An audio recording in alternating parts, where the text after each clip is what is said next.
This time, Krishnamurti addresses the question of relationship. What is our part in this most profound interaction with another? In looking deeply, can we see ourselves and our actions clearly? Alone in your room, you may be perfect, but things become more complex once a spouse, friend, child, fellow citizens, and world neighbors enter that space. In 1985, Krishnamurti said, "As you observe in a mirror your face, you observe your reactions without any distortion. And that can only be done in a relationship with another. Relationship, then, becomes the mirror in which you can see yourself exactly as you are." Looking in the mirror of relationship.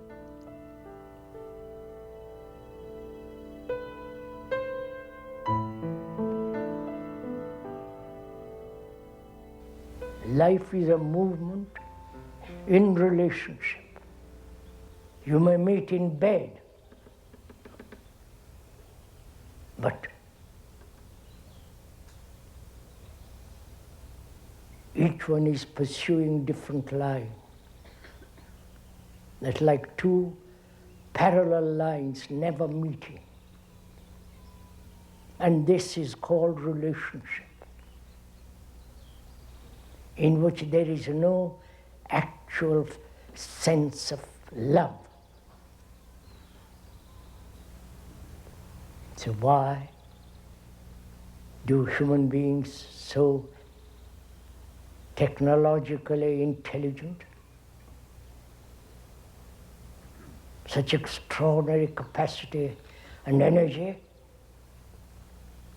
why human beings have not solved this most essential question, problem?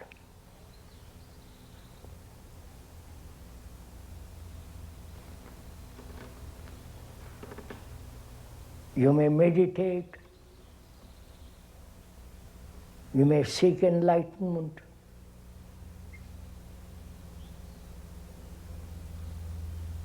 you may follow the latest guru, the latest expression of whatever you are following, but if you have not solved this problem, all your spiritual attainments and technological achievements have no value at all. Because our life is relationship. Similarly, if we have not resolved this essential, basic question of relationship, which is at present isolating it from each other. This isolation must inevitably breed all kinds of misery, confusion, hatred, anger.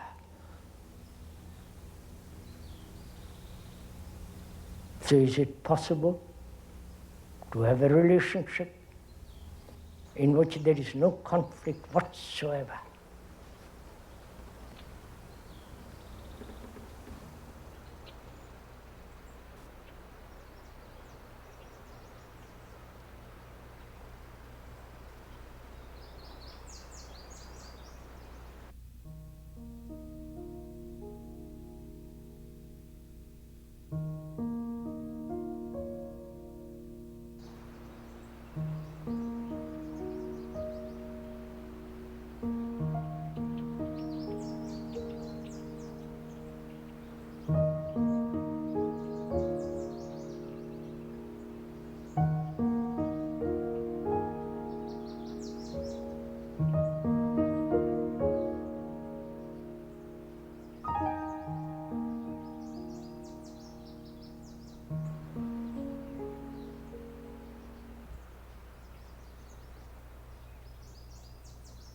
To understand the full meaning of relationship with each other, however close, however distant, we must begin to think, we must begin to understand why the brain creates images.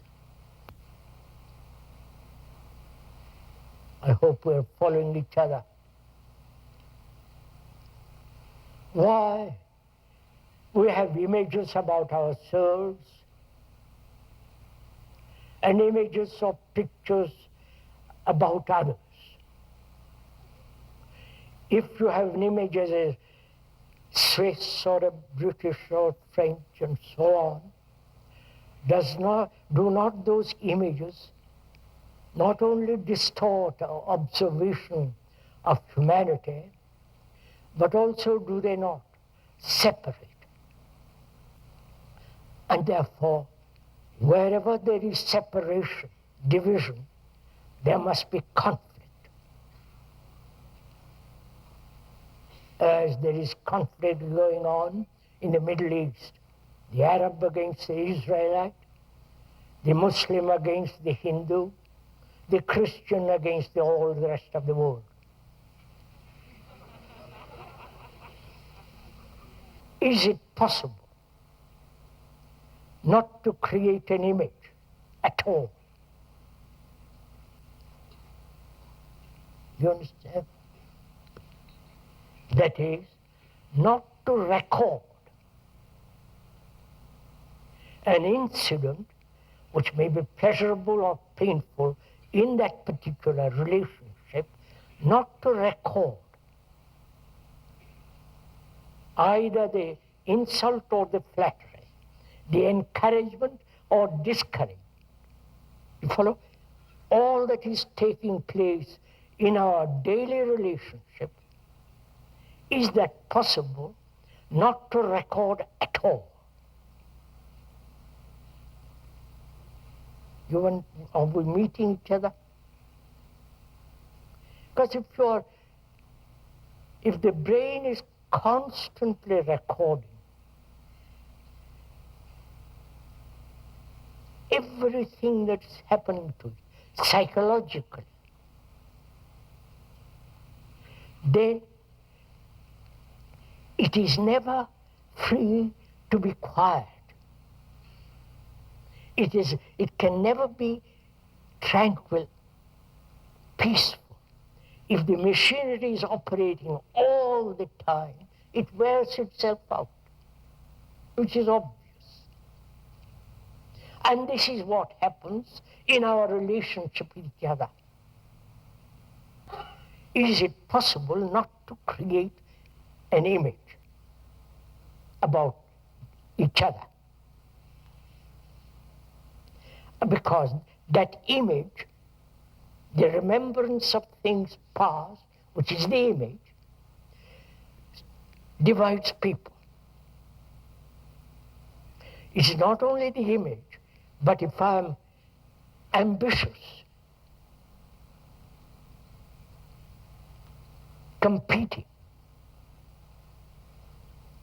trying to become chief executive or psychologically something or other, and my wife is also doing something else equally in other directions, how can we have a relationship?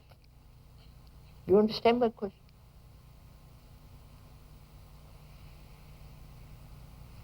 Apparently very few of us are free of any form of image.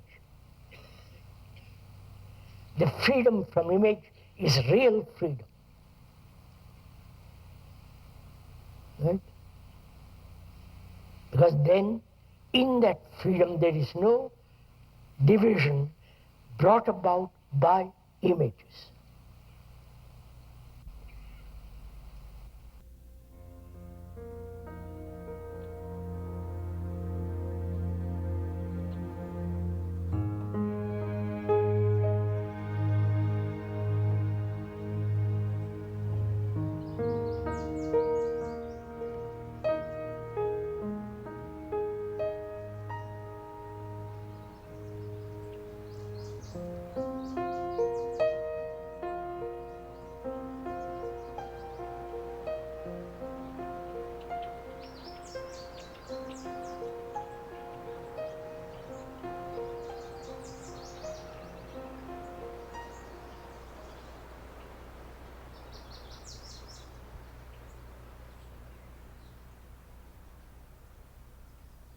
you are my father, and I understand through my watching you that if I am smart, you will like me.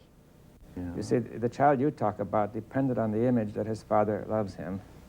That's right. And therefore everything goes when his father doesn't love him. Everything is gone, right? Right, right. And therefore he's hurt, right? That's right.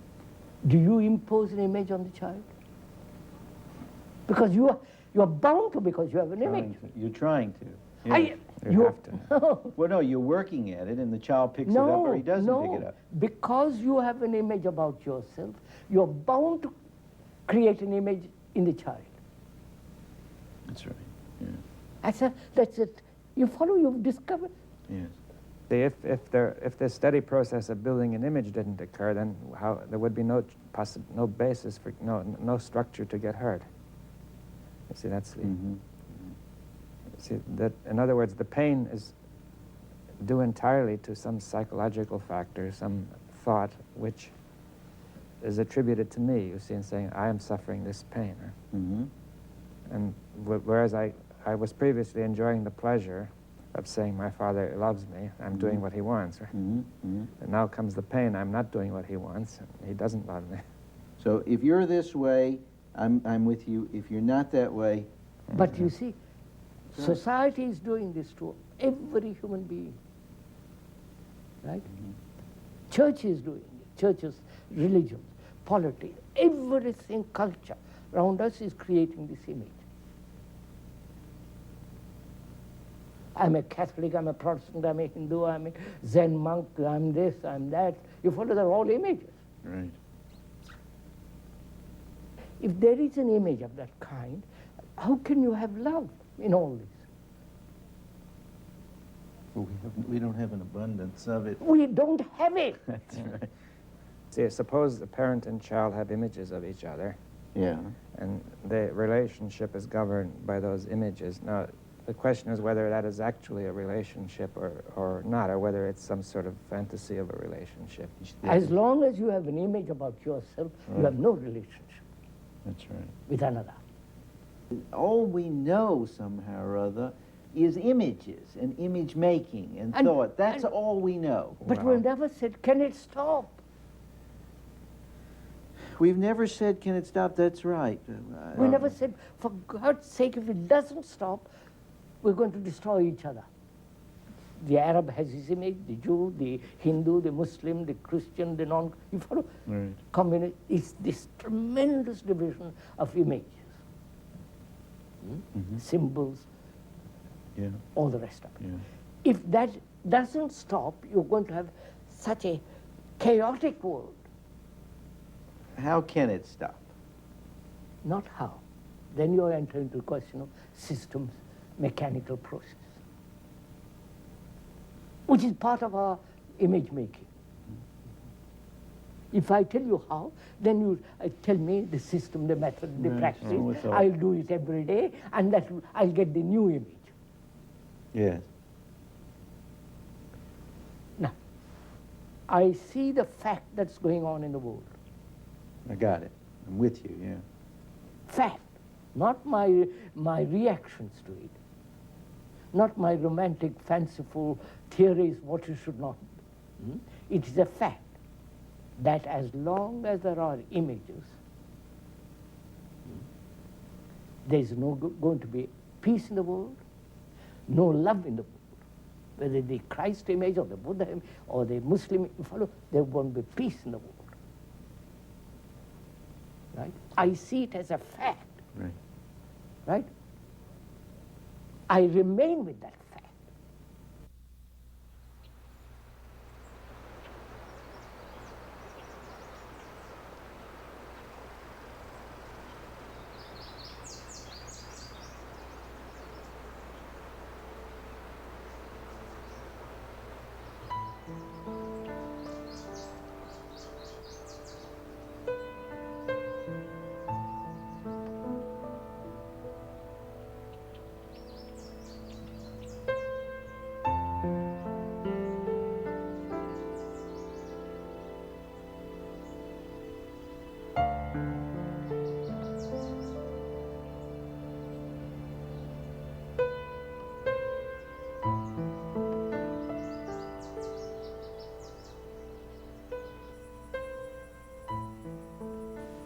I have experienced something yesterday that has left a mark. That is knowledge. And with that knowledge, I meet next experience. So the next experience is translated in terms of the old. And therefore, that experience is never new. So in a way, if I understand you correctly, you're saying that the experience that I had yesterday, that I recall, Recollection, yes. recollection, upon my meeting something new, that appears to have some relationship to it, I approach on the basis of holding my previous knowledge up as a mirror in which to determine the nature of this new thing that I have confronted. Quite. Yes. And this could be a rather crazy mirror. Generally it is. So you see, that's what I mean. Yes, I follow. Where is the beginning, or where is freedom in relation to knowledge? Or is freedom something other than the continuity of knowledge? Must be something other. Which means, it's very, if one goes into it very, very deeply, it means the ending of knowledge. Yes. And what does that mean? What does it mean to end knowledge? Whereas I have lived entirely on knowledge. Yes. How am I? Take this very simple fact. You insult me or praise me. That remains a knowledge.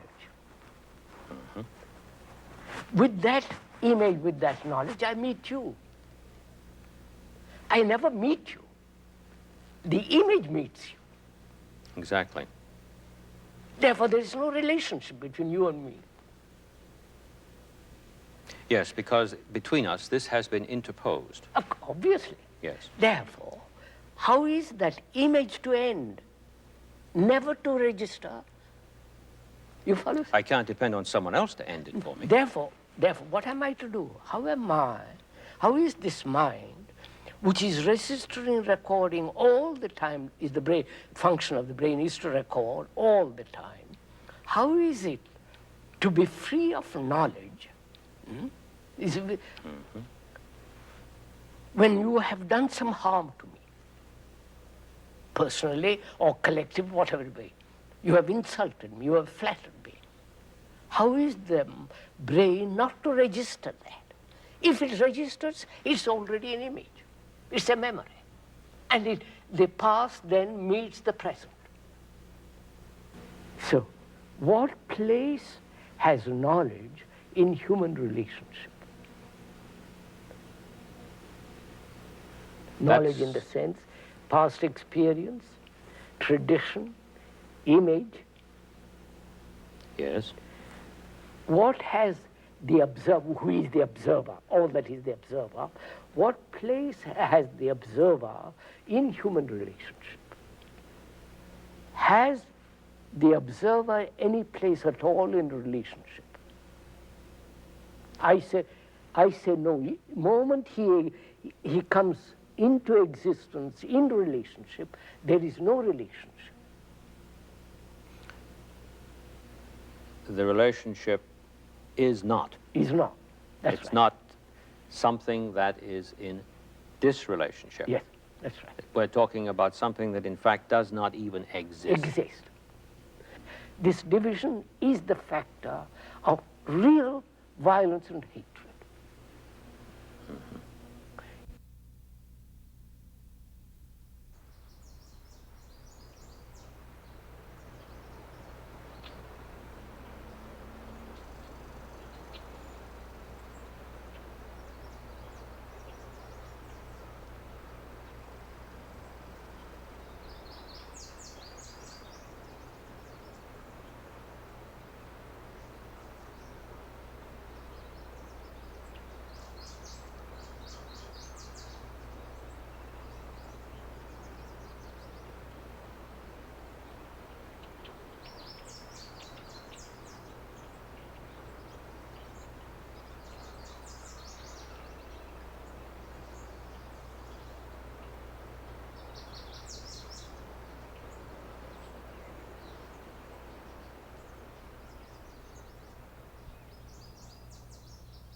Security means permanency.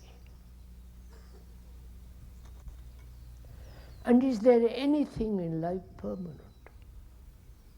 So we are seeking in relationship security and permanency.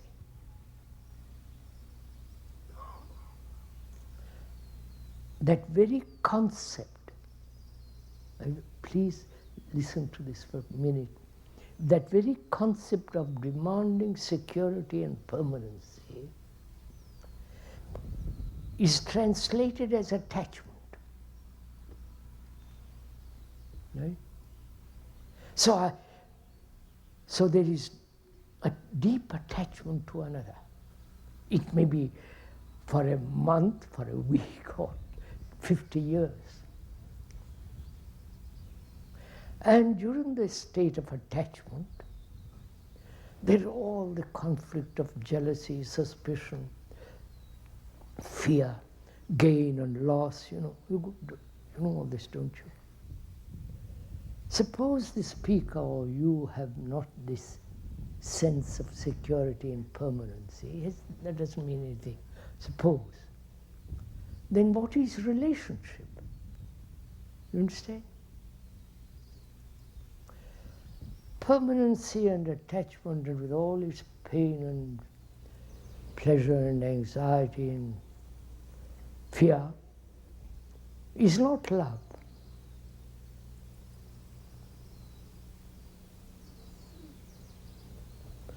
And if the absence of that entirely, deeply, profoundly, the other is like a flower that's gloomy.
You may hold the hand of another, embrace another, walk together, but inwardly you are separate from the other.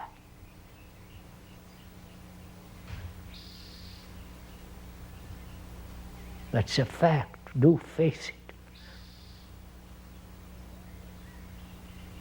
And so there's perpetual conflict between the two.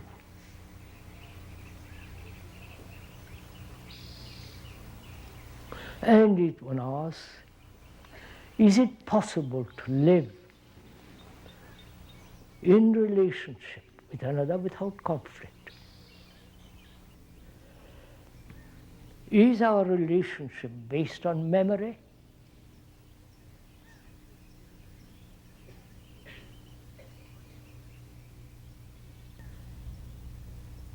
If it is remembrance, if it is various images, then it's all that is the product of thought. Then one asks, is thought love?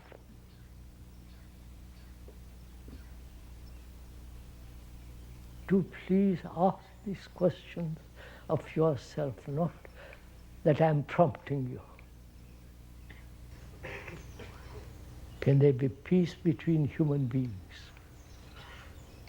Whatever their color, their race, their language, their so-called culture. And to find that peace, there must be peace between you and another. between you, your wife, your children, you understand? Can there be peace? Which means no conflict.